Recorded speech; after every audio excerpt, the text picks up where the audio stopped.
Collective action is really important because we live in a very complex world. There's no one set of actors that on their own can deliver change. So even the big sports bodies themselves can make commitments to human rights, but they can't deliver on those commitments unless the local organising committees, the contractors, the suppliers, the sponsors, the broadcasters, and everybody else are lined up with the same set of commitments. Collective leverage, collective action is absolutely essential to deliver the change we want to see.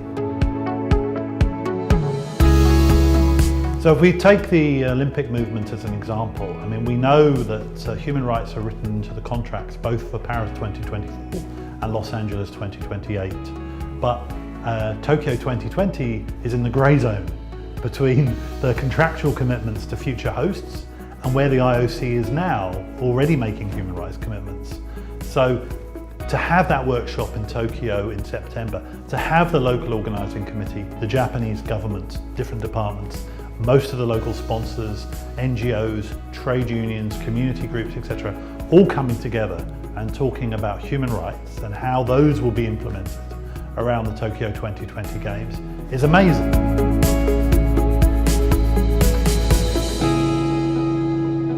This is actually an area where some of the businesses and NGOs and trade unions have been ahead of sport, have been ahead of the sports bodies and to some extent the local organising committees.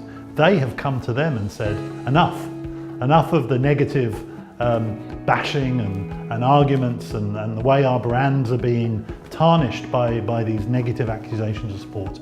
We can't continue like this. We have to now approach this in a new way. We have to look at the human rights opportunities and how we manage the risks. And what's been interesting is that in Tokyo we have that powerful coalition of local actors, to which now the Japanese government and the IOC and other actors are listening.